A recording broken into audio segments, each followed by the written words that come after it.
Olá pessoal, vamos começar a comentar os capítulos do livro Happy House in a Black Planet, Introdução à Subcultura Gótica, um por um, aos pouquinhos, para entender bem o que significa. O primeiro capítulo do primeiro livro, ele é Subcultura e Outros Bichos. Aqui a gente vai definir o que é subcultura. Primeiro, vocês têm que saber que esse de subcultura não significa inferior. O prefixo sub tem vários significados na língua portuguesa. Um deles é de subdivisão, que você usa em subestilo. Então, subcultura quer dizer o quê? Não o que está embaixo, mas uma parte de uma outra coisa, certo? Assim, uma subcultura é uma parte especializada, como nós vamos ver, da cultura, certo? Então vamos lá. Se você já conhece o termo subcultura da sociologia, se você já estudou sociologia, você já sabe isso aqui. Quem não estudou isso, eu vou explicar de uma forma bem simples aqui. A gente vai explicar de uma forma bem simples alguns termos que são usados ao longo desse livro. Primeiro, o que é cultura? A gente usa cultura aqui no seguinte sentido. A cultura é a totalidade das manifestações humanas que abarcam, por exemplo, os conhecimentos, as crenças, as artes, a moral, as leis, os comportamentos, o vestuário, a música, a escultura, as roupas, a maquiagem. Todo comportamento humano e forma de expressão humana constitui uma cultura. Então vocês podem ver que esse sentido da palavra cultura é diferente daquele sentido que as pessoas falam, ele é muito culto, ele leu muitos livros, então é uma pessoa muito culta. Esse é um outro sentido da palavra cultura, especializado, que se refere apenas a uma especialização de um tipo de manifestação humana, certo? Então a gente não está falando nesse sentido, a gente está falando no sentido mais amplo de cultura, no sentido da sociologia, que é o todo de características que constituem um grupo social, como eu já listei agora há pouco, todas essas características, tá? Também muitas culturas são formadas a partir de partes e fusão das culturas de outros povos anteriores, gerando um novo padrão com o tempo. Por exemplo, você sabe que os elementos da cultura brasileira, eles vieram ou das várias nações indígenas que existiam aqui nesse território antes da chegada dos europeus, outras partes dos vários povos e várias culturas que foram trazidas com o pessoal que foi trazido da África para cá, à força, né? E, finalmente, elementos culturais dos europeus que para cá vieram também. Essas várias partes foram aos poucos formando a cultura brasileira, e a cultura brasileira não se formou em 1500 e ficou pronta. Ela começou a ser formada e foi incorporando novos elementos. Por exemplo, muitos elementos foram incorporados apenas no final do século XIX ou aí no século XX e continuam sendo incorporados. Se você pensar o que se fala do Brasil sempre, que é futebol, café e samba, são coisas que se consolidaram até bastante recentemente.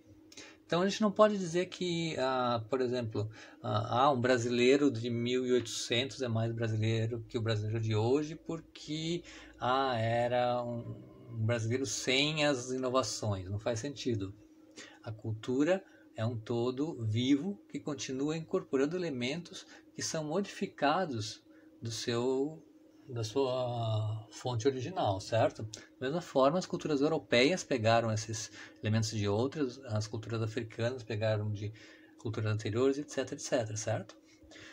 E, finalmente, o que define, então, subcultura tradicional? Então, subcultura é a parte de uma cultura que constitui, como eu já falei, valores e crenças e padrões de comportamento e estéticas diferentes da cultura original. Por exemplo, no sentido tradicional de subcultura, as subculturas regionalistas do Brasil, como a nordestina, a gaúcha ou a tradicional paulista, são especializações dentro da cultura brasileira, certo? Com um universo simbólico diferenciado sobre si mesma nesse grupo social específico. A diferença para as subculturas alternativas é que elas não são localizadas geograficamente, como essas subculturas tradicionais.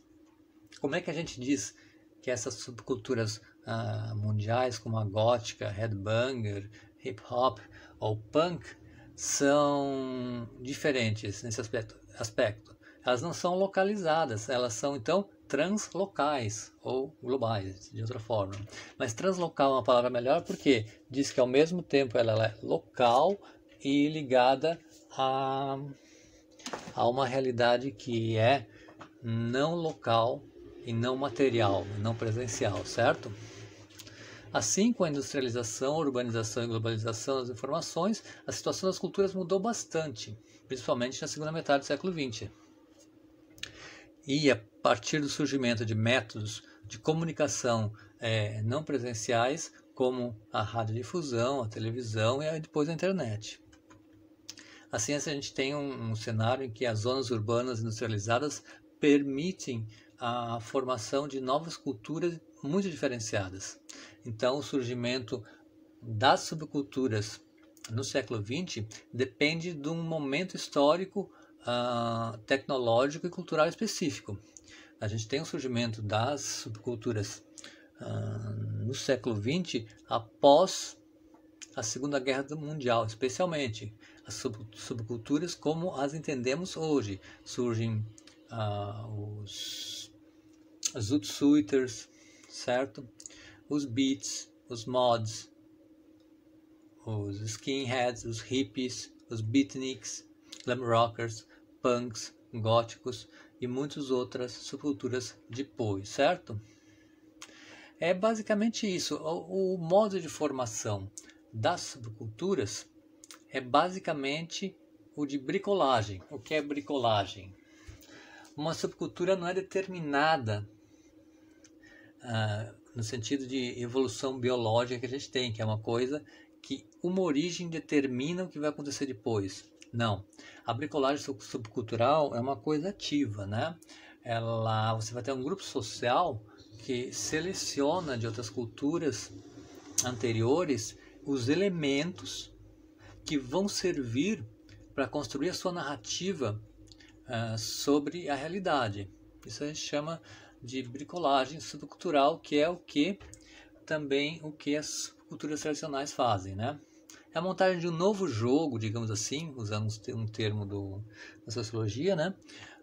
A partir de peças que já existem, certo? Como as palavras, essas palavras num novo texto vão adquirir um novo significado, certo? Então os elementos que são usados nas subculturas, eles passam a ter um novo significado. Por exemplo, na subcultura gótica especificamente, a gente tem o símbolo Uanque, né? O Uanque foi tomado da cultura egípcia antiga, na qual ele tinha um significado bem específico dentro da tradição deles, né? Os góticos tomaram esse símbolo e não significa que nós somos ligados à cultura e religião egípcia de forma alguma. Nós usamos esse símbolo num outro significado, certo? De certa forma, uma distorção, mas guardam alguma relação com o sentido original, como as palavras quando colocadas em uma nova frase. Mas o que dá sentido a uma subcultura é o sistema e o conjunto de símbolos apropriados por essa subcultura. Da mesma forma que o significado de um texto não está nas palavras isoladas desse texto, mas no conjunto e contexto desse texto, certo? Agora eu explico num próximo texto. Então esse aqui foi o primeiro capítulo do livro 1, Happy House, e na Black Planet, uma introdução à subcultura gótica. Espero que eu tenha ajudado a entender melhor essa parte e aguardem em breve mais capítulos explicados aqui e mais detalhes explicados. Se tiver alguma dúvida, não deixe de escrever e perguntar, tá bom? Um grande abraço e obrigado por acompanhar.